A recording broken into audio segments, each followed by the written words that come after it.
Hello friends, welcome to my YouTube channel. तो दोस्तों, आज मैं आप लोगों के लिए एक नया टॉपिक लेकर के आया हूं जिसका नाम है हाइड्रोजन यानी कि N2H4। तो आज हम लोग ये जानेंगे कि हाइड्रोजन जो केमिकल यूज़ किया जाता है प्लांट्स में, अदर जगह पर, तो उसका टेस्टिंग कैसे किया जाता है और उसमें क्या क्या पैरामीटर्स हम लोग चेक कर सकते हैं। तो उसी चीज़ की जानकारी मैं इस वीडियो में आप लोगों को देने वाला हूँ। तो प्लीज़ इस वीडियो को पूरा ज़रूर देखें और यहाँ से कुछ ज़रूर सीख कर जाइए। तो हेलो दोस्तों, मेरे यूट्यूब चैनल पर आप सभी का स्वागत है। अगर अभी तक आप लोगों ने मेरा यूट्यूब चैनल सब्सक्राइब नहीं किया तो प्लीज़ सब्सक्राइब कर लें, जिससे कि मुझे मोटिवेशन मिलता है और मैं नई नई वीडियोस इसी तरह आप लोगों के लिए लेकर आता रहता हूँ। चलिए दोस्तों, टॉपिक की तरफ बढ़ते हैं और समझते हैं कि कैसे हाइड्रोजन की टेस्टिंग की जाती है। तो सबसे पहले मैं एक पेन लेता हूँ ताकि मैं चित्र के माध्यम से आप लोगों को समझा सकूँ। देखिए क्या होता है, प्लांट्स में 200 लीटर का केन या फिर 100 लीटर का केन या 50 लीटर का केन, इस तरह का हाइड्रोजन का टैंक या केमिकल आता है अपने प्लांट्स में, या फिर किसी टैंकर के माध्यम से आएगा और वह एक जगह पे स्टोरेज कर दिया जाएगा बल्क में। तो उस जब भी अनलोडिंग होने के लिए या टैंकर में कभी भी अगर या केन में अगर हाइड्रोजन आता है, तो सबसे पहले क्या करना है, हमें एक कांच की शीशी लेनी है लगभग 100 ml की, और उसमें इसका सैंपल भर लेना है और लैब में लेकर के जाना है।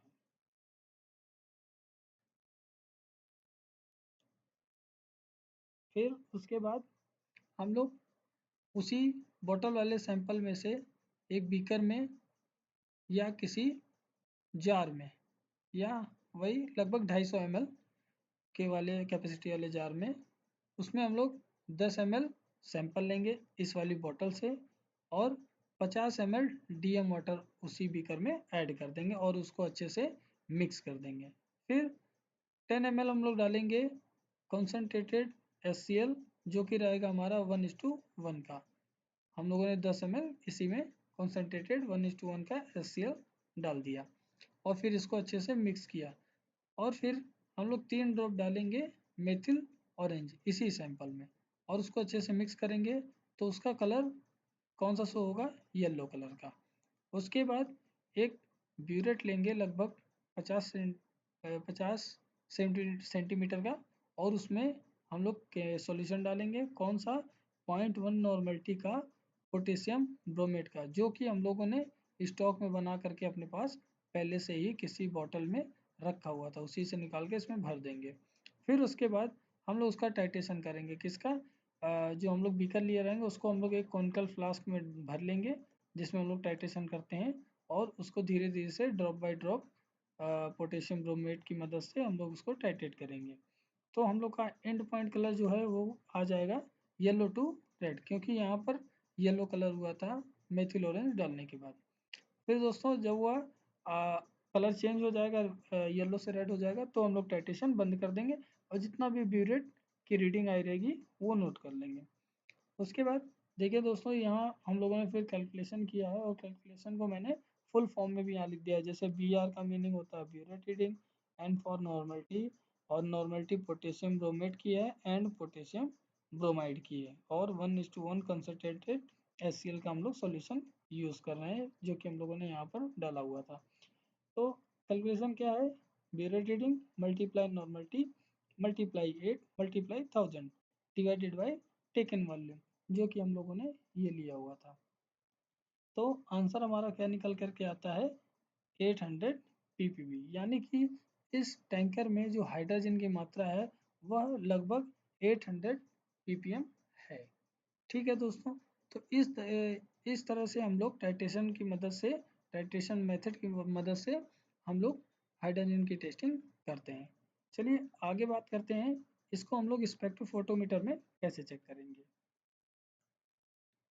तो दोस्तों सबसे पहले हम लोग को क्या करना है, जो 50 ml सैंपल हमें लेना है, 50 ml सैंपल लेने की जगह हम लोग उसमें क्या करेंगे, उसको डाइल्यूट करेंगे, यानी कि 1 ml लेकर के 1000 ml में डाइल्यूट करेंगे, यानी कि वो हमारा 1000 टाइम डाइल्यूशन हो गया।